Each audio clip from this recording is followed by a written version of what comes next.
Right, this video is going to take a look at the Senelux household dehumidifier, and this model is the Virgo model, and it is a full-size dehumidifier with a height of 56 cm, and the sort of diameter or the width and the depth of the device is nearly 30 cm, so that's 295 mm, so it's 29.5 cm wide, 29.5 cm deep. So it's a proper full size, and if I stand next to it, you'll see a comparison of how big the unit is. Okay, so we've got it all wired up, and soft touch control panel on top with a foldable handle, so that folds away very neatly, so you can't really see it as being a handle, but when you unfold it, it is solid enough to actually move this thing. Now the unit itself is it's quite heavy, it's not the easiest to move, but you do have the casters at the bottom here of the unit, which allows it to be swiveled or pushed around quite easily. If a quick look at the back of the unit, you'd see the water collector itself, so the humidity collector, and also the hatch to access the filter.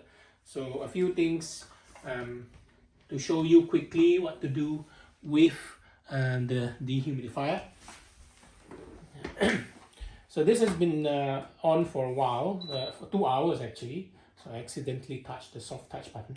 So if I show you where to access the filter, so that it comes with a mesh filter. You can buy an optional purifier filter to go on top of this, but it doesn't come with, so that's an optional, although we couldn't find it from the supplier. We might be able to find a third-party unit elsewhere. So again, pretty solid build quality. Inside of it, you can already see some of the dust collecting around here, which so this has been used for a while. I'm going to show you what happens when we left it on for 2 hours. So there's an onboard timer that lets you use the unit for 2, 4 or 8 hours, or continuously on using the control panel itself. So what happens when you leave it on for 2 hours? So you've got these water container, which will show you the water level when it gets up to pretty high, but otherwise will not show, will not see it easily. We've left this on for 2 hours in the bedroom, and this is the sort of the amount of condensation and water that we've got from from that time in the bedroom. So it is working. You've got a little lever here that a buoy or a flotation device, so when the water comes up, it will kill off the unit itself, so it stops working before water overflows. Now this cover is a bit tricky to fit back on. It relies on these small catches on the side, so if you can see it, yeah, very small catch on either side. So it's not the easiest to take off or put on, but it needs to click, sit in place. To remove it, you need to sort of flick it somehow to get it released. Put it back on, you need to push it back in, and that's what we found, the little quirks on the system that doesn't actually quite work as well as it could be. There is a continuous option. Again, the pipe is not supplied, but in there somewhere is where you would put the pipes for continuous flow. Should you have this unit continuously on and you don't want to be emptying the condensation water collector ever so often, so you use that continuous pipe to send the water out. Unit is pretty solid, and you've got, and it's very heavy as well, like I said before.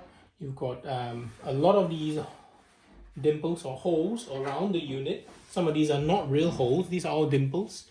And the only real holes are literally on the back panel. So that's where you would know that the air intake would be. So never block this part of the dehumidifier. All the specifications are shown at on the back panel. So they've got a nice label with all the specification. This unit here uses 160 watt maximum. So you can actually leave this on 158 to be precise. So 158 watt to be precise. So it's a good operating temperature, 8 degrees to 35 degrees centigrade, Celsius. Handle and the control panel. So we'll take a look at the control panel when we have the switch. We'll switch this on now and have a look at the control panel and what the different options are for. Okay, so the power button, the desired environmental humidity level button, the timer, and the fan level button. So let's switch this on. This indicates the relative humidity of the room. So it takes a while to settle, but eventually it will get there and you will know the actual humidity of the room. The unit is quite loud to begin with. It's because the setting is on high at the moment. You've got the option of continuous dehumidifying, which is that option now. It's running as default. You can also set your desired level to 40%, 60%, or 80% if you want a fairly warm environment or fairly humid environment.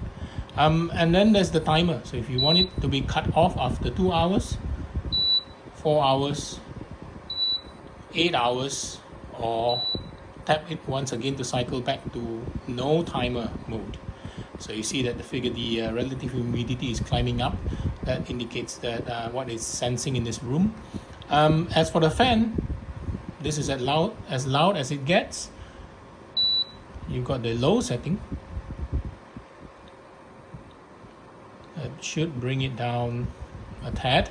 And you've got the sleep option. And the sleep option also brings it down and dims the light on the panel itself. And you just see.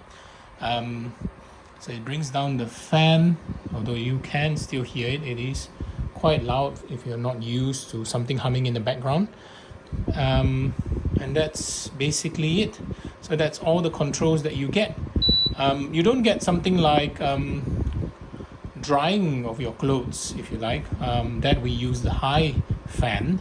There are some units that have that option. So the Miko dehumidifier actually offers clothes drying. So if you have to dry your clothes indoor during the winter months, if you have your clothes hanging around the unit, you can switch on the clothes drying mode, but this one does not do that.